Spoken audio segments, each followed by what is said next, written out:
오늘 말씀은 누가복음 13장 1절로 9절 말씀입니다. 예수님 당시에 유대인들은 어떤 사람이 불행한 일을 당하거나 재앙을 당하면 그 원인이 그 사람의 죄 때문이라고 생각을 했어요. 개인적인 질병 같은 것도 있죠. 뭐 안전병이 튀어났거나 공사가 튀어났거나 이런 모든 불행한 자신의 죄 때문에 그렇다. 즉 사람이 세상을 살다가 망하는 일, 제일 큰 망하는 게 사망이며 죽는 거죠. 죽는 걸 포함해서 모든 재앙과 불행은 그 사람의 죄 때문에 그렇다라고 사람들이 인식하고 있는데 예수님께서 그게 아니라 그러죠. 너희도 만일 회개하지 않으면 다 이같이 망하리라고 오늘 경고를 하십니다. 무슨 말씀이냐면 너희도 다 죄인이라는 뜻이죠. 죄인이 회개하지 않으면 용서를 받지 못하면 심판을 받게 된다는 겁니다. 특히 재앙이나 특별한 불행이 우리 사회에서 가끔씩 일어나죠. 왜 그런 불행이 일어났을까? 그 사람이 죄가 많아서 그런 일이 일어났을까? 아니라는 거예요. 오늘 예수님의 말씀은요, 어떤 특별한 재앙이나 불행이 일어나면 그 징조를 보고 때를 분간하라는 거예요. 하나님께서 하나님의 나라를 이 땅에서 선포를 하셨습니다. 하나님의 나라가 초월된, 하나님의 나라가 이 땅에 하나님의 은혜로 왔어요. 그리고 사탄과의 전쟁이 시작되었습니다. 예수께서 이 땅에 불을 던지심으로 이제 성령이 이 땅에 역사하기 시작하였고 하나님의 나라가 세워져 갑니다. 그 과정에서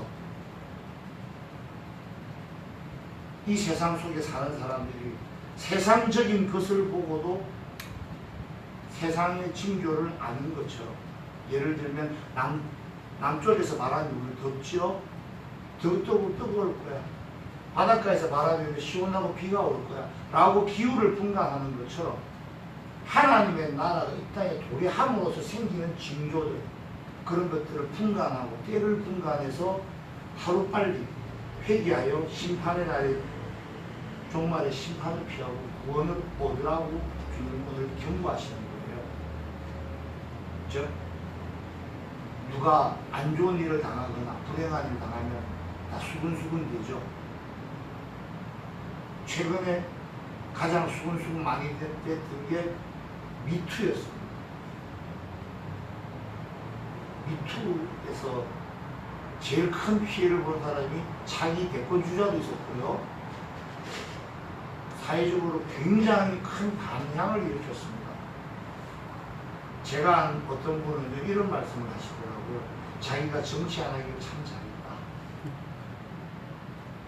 왜냐하면 그분이 여성 편력이 좀 있으신 분이에요. 정치를 했으면 미투를 당해서 얼마나 망신을 당했겠냐는 거죠. 우리는 남의 불행을 보고 그 사람의 죄라고 수군됩니다. 그러지 마세요. 사실 죄인 아닌 자가 어디 있습니까? 특히 많은 사람들이 알 수 있게 보여지는 것은 그 사람의 죄 때문이 아니라 그걸 통해서 하나님이 저와 여러분에게 하실 말씀이 있는 사인이라는 거죠. 즉 불행의 대상이나 그 관련자의 문제가 아니라 그 불행을, 그 징조를 너희에게 보여주는 그 이유를 빨리 알아채라고 주님 말씀하시는 겁니다. 오늘 말씀 주제가. 즉 중요한 건 뭐냐면 그 상황을, 그 불행을, 그 징조를 지금 저와 여러분이 지금 보고 있다는 거예요. 너희가 지금 그걸 보고 있으면서 어떻게 반응하겠냐라는 겁니다. 하나님의 나라가 이 땅에 지금 임하면서 그 징조로 많은 일들이 일어나요. 기적이 일어나기도 하고 회복의 치유의 역사가 일어나기도 하고 혹은 사탄의 계략에 의해서 무고한 자들이 박해를 받기도 하고 예수 믿는 자라는 이유로 핍박을 받기도 합니다.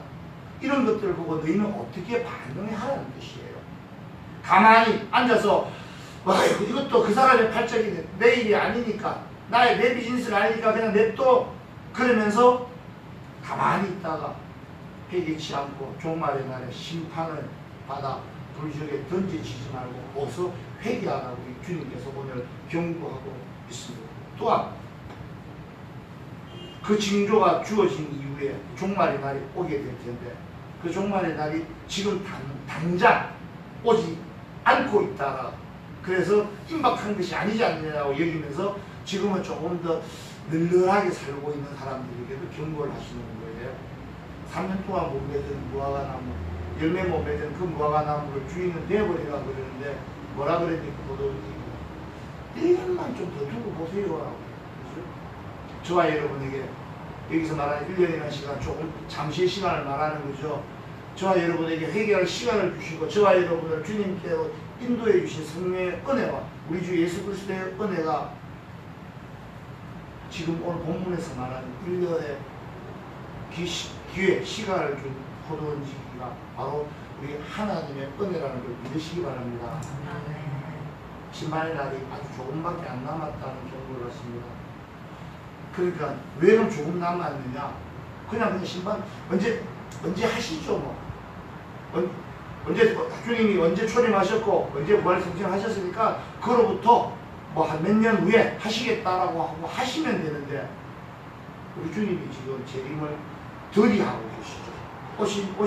오시겠다라고 한 날짜가 정확한 언제인지 모르지만 곧 오신다고 하신 주님이 곧 안 오시고 2000년 동안 아직 안 오셨죠. 얼마나 고마워요.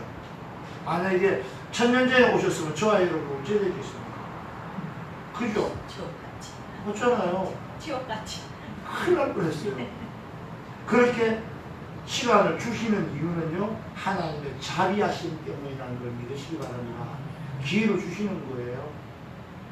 뭐 열매 맺지 못한 무화과나무에 1년의 시간을 주시는 것이 바로 회개할 기회와 시간을 하나님께서 주시는 거예요. 그 자비하신 하나님의 은혜라는 걸 믿으시기 바랍니다. 그래 어찌해야 되겠습니까? 부지런히 열매 맺어야죠.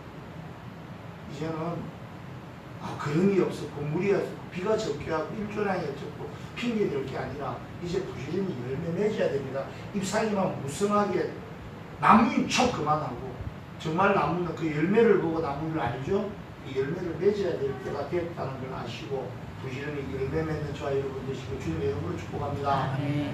열매 못 맺으면 지켜서 불못에 던지십니다. 그래서 어서 열매를 맺지 않는 긴박감을 좀 가지셔야 됩니다. 혹시라도 시간이 널널하다고 여기지 마십시오. 베드로후서에서 보면 베드로 사도는 심판의 지연의 이유를 주님의 자비하신 해결할 시간과 기회를 주신다라고 말씀하십니다. 그러니 반드시 있을 그 심판을 지금 조금 연기하셔가지고 저와 여러분에게 기회를 주셨다라는 것을 감사하면서 지금 주셔서 또 주시겠지만요. 지금 이 순간이 마지막 순간인 것처럼 이 순간이 지나고 나면 바로 주님 문 열고 들어오신다고 생각하시고 매 순간마다 회개하시고 성령의 열매를 맺어서 주님 나중에 너 그동안 어떻게 살았냐? 저 열매만큼 있어요. 이렇게 말하신 자 여러분 되시길 가득 축복합니다. 하나님은 시편에서 시편 94편 14편에서 이렇게 저와 여러분을 안심시키십니다. 여호와께서는 자기 백성을 버리지 아니하시며 자기의 소유를 외면하지 아니하시노라. 아멘. 얼마나 큰 힘이 됩니까? 저와 여러분은 하나님의 것이라는 걸 믿으시기 바랍니다. 하나님은 하나님 자신의 것을 절대 외면치 않으신다고 하는 이 신실하신 믿음의 말, 약속의 말씀, 믿음의 말씀에 힘을 얻으셔야 돼요. 그래서 나를 낙담케 하고 여기저기서 윽박질러서 나를 주눅들게 하고 하는 이런 세상에 지금 저희가 살고 있잖아요. 이런 세상에 저희 힘을 내야 되는 거예요. 낙심할 이유가 없어요. 뭐가 좀 안 된다고 낙심할 것 없습니다. 내게 뭔가 좀 부족하다고 결핍하다고 낙심하지 마십시오. 저는 요즘 사무실에 가보면 환장을 하겠습니다. 그 사무실 근처에 큰 건물을 지어요. GS 타워라고 합니다. 무슨 타워인데요. 서울역 앞에 대우빌딩 아시죠? 옛날 대우빌딩. 그거보다 2배 커요. 어마어마하게 큰 거죠. 그러면요. 그 큰 건물을 지으려니까 땅을 팔 거 아닙니까? 늘 쿵쾅쿵쾅 시끄럽고요. 갑자기 조용히 있다가 쿵쾅쿵쾅 그러면 깜짝 놀라기도 합니다. 게다가 저희 회사 건물에 또 외장 공사한다고 또 뭘 쿵쾅쿵쾅 하고 있어요. 살짝 생각을 해보세요. 이 세상은 우리 주변에서 우리한테 항상 이런 식인 것 같아요. 공감되고 위협하고 정신 못 차리게 하고. 저 여러분이 예수 그리스도를 믿고 주님 따른다는 이유로 이렇게 세상이 발악을 하는 거죠. 사탄의 마지막 발악이라고 저는 표현합니다.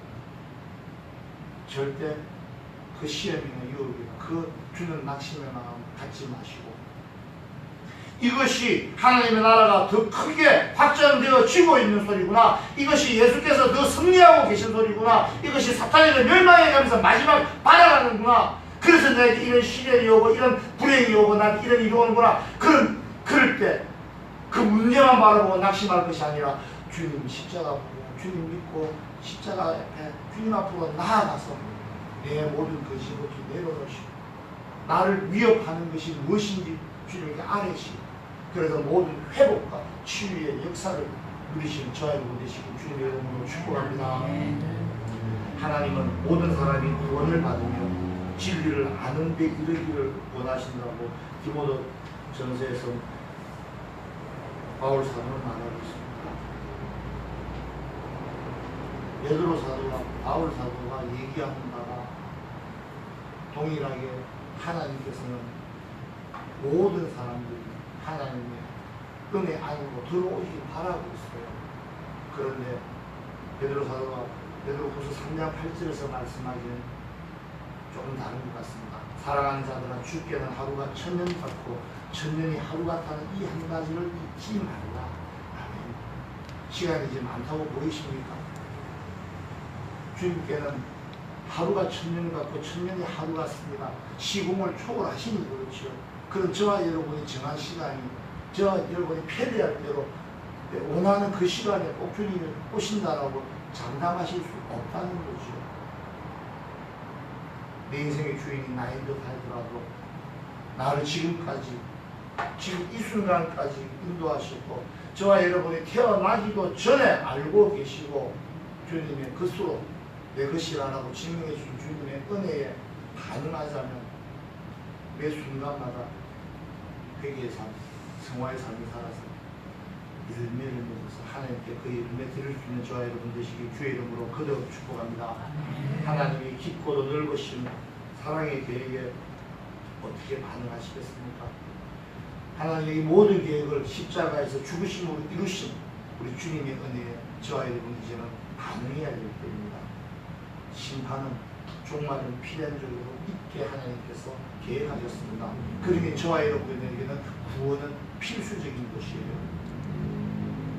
그 임박한 심판에 저와 여러분에게 주어진 그 순간 짧은 그 시간, 그 열매 맺을 시간이 얼마 안 된다는 걸 아시고 회개의 기회, 또 구원의 방주에 탑승하는 이 기회를 놓치지 마시기 바랍니다. 오늘 본문은요, 예수님께서 외식하는 사람들한테 하신 말씀이에요.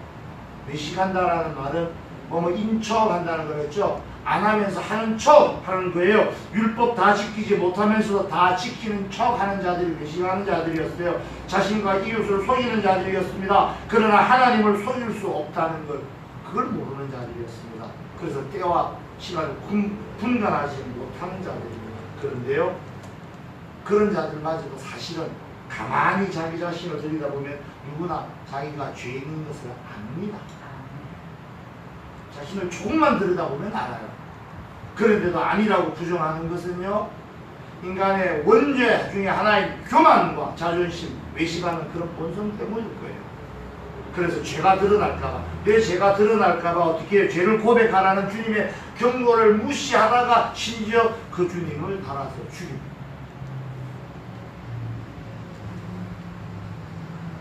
주님을 십자가에 매단 것은 하나님의 섭리이기도 합니다만, 내 죄를 고백하기 싫어하고 내 죄를 자꾸 끄집어내라고 용서받으라고 주장하는 그 주님의 음성이 듣기 싫었던 사탄의 지배되어 있는 하나님의 나라에 들어가지 못하고 있던 인간들이 저지른 짓입니다. 만약에 저와 여러분도 혹 죄를 인정치 않고 주님의 주권을 인정하지 않고 이건 내 거야, 내 거예요, 내 거예요. 그건 주님을 두 번 십자가에 매든다는 걸 아시고 항상 나를 주장하는 여러분이 아니라 내 안에서 역사하시는 주님의 순종한 여러분 되시길 주의 이름으로 거듭 축복합니다. 주님의 구원의 은혜 믿으시죠? 하나님의 지극하신 그 사랑 믿으시죠? 그리고 이제 성령 충만하십니까? 혹 아니면서 그런 척 하지는 마십시오. 오히려 인척하면서 구원받지 못하는 버려진 자가 되지 마시고요. 오히려 나의 공공함, 나의 비참하고 비천함, 나의 악하고 죄스러움, 나의 죄인됨을 주님 앞에 고백하고 용서받는 사람이 되시기 바랍니다. 주님은요 이렇게 말씀하셨습니다. 나는 의인을 부르러 온 것이 아니요 죄인을 부르러 왔다고 하신 그 주님의 말씀에 용기 내시기 바랍니다. 그래서 주님 앞에 죄인으로 나아서십시오. 그래서 죄사함을 받으십시오. 그래서 다시 하나님의 자녀로 회복되어지는 그런 기적을 누리시기 바랍니다. 아담적인 실존에 살고 있는 저와 여러분은 내 것으로 세상 살아볼 수 있어요 라고 하고 집을 뛰쳐나간 탕자의 부잣집 아들, 탕자 이야기 아시죠? 그 두 번째 아들과 같은 삶을 살고 있는 거예요. 내 것으로 할 수 있다고 믿는 거죠. 그런데 결국 내 것으로 할 수 있는 건 없지요. 결국 죄에 쌓인 사망의 일을 뿐입니다. 그러나 하나님의 나라에 들어가시면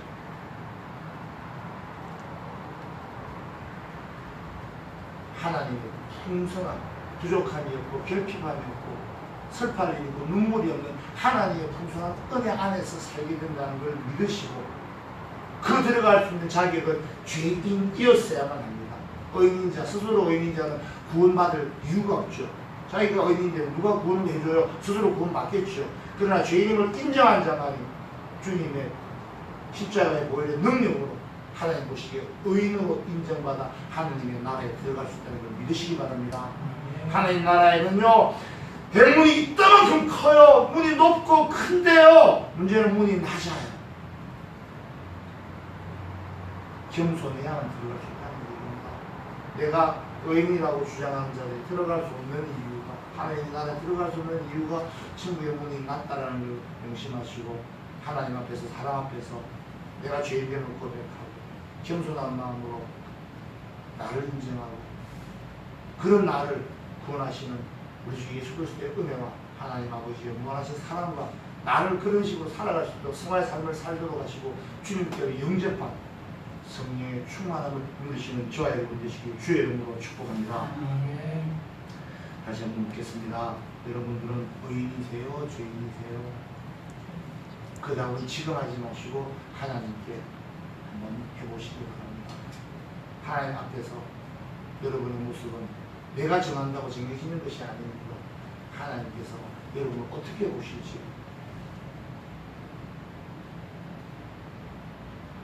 나를 돌아보시고 세상에서 일어나는 일들을 통해서 또 내게 주어진 시간을 스스로 느끼면서 임박한 구원에 그 순간 심판이 아니라 하나님 나라의 잔치에 참여한 구원의 은혜를 누리시는 여러분 되시기를 거듭 축복합니다. 오늘 말씀의 결론을 맺습니다. 저와 여러분은 스스로를 알아야 됩니다. 너 자신을 알라고 하는 말처럼 저와 여러분은 누구인지 알아야 됩니다. 죄인임을 감출 수가 없습니다. 차라리 고백하시고 고백하시면 다 용서하시는 자비로우신 하나님의 사랑의 법에 의해서 용서받으시기 바랍니다. 하나님의 사랑으로 돌아와야 합니다. 세상의 법, 사탄의 법, 죄와 사망의 법에서 이제는 떨쳐 이거 나야 합니다. 죄악에 피하지 마시고 두려워하지 마시고 대항해서 싸우십시오. 주님께서 사망을 이기시고 세상을 이기신 것처럼 저와 여러분도 사망과 이 세상에 또 죄악에 대항해서 싸워서 이기시기 주의 이름으로 거듭 축복합니다. 심판의 날이 가까웠습니다. 지체할 시간이 없습니다. 자비로우신 하나님의 마지막 주신 기회를 헛되이 보내지 마시고 이제 내 주장, 내 생각, 내 것, 내 일 이런 거 다 내려놓으시고 주님의 십자가 앞으로 나오시기 바랍니다. 고통스러워 보이는 그 십자가지만 주님이 지셨던 십자가예요. 주님 덕분에 저와 여러분도 십자가 하나 생겼어요. 얻은 거예요. 주님 덕분에 하나 얻은 거예요. 십자가 하나. 이거 내 짐이라고 생각하지 마시고, 누누이 말씀드리지만 이거 내게 주신 거, 이거 십자가가 아니라 내 짐이 아니라 이 십자가는 나한테 주신 은혜의 산물이고, 이걸 통해서 내가 하나님께 갈 수 있는 내 구원의 관계 티켓이라고 믿으시고 내 십자가 안고 주님 앞으로 나아가시는 저와 여러분 되시기 바랍니다. 이제 내 십자가 안고 주님 가신 길을 함께 걸어가시기 바랍니다. 그 십자가 안고 가는 그 길이 바로 하나님께로 나아가는 길임을 알고, 하나님의 나라 천국에 들어가는 길임을 알고 어서리지나 내 길을 서두르시는 저와 여러분 되시길 주의 이름으로 축복합니다. 기도하시겠습니다.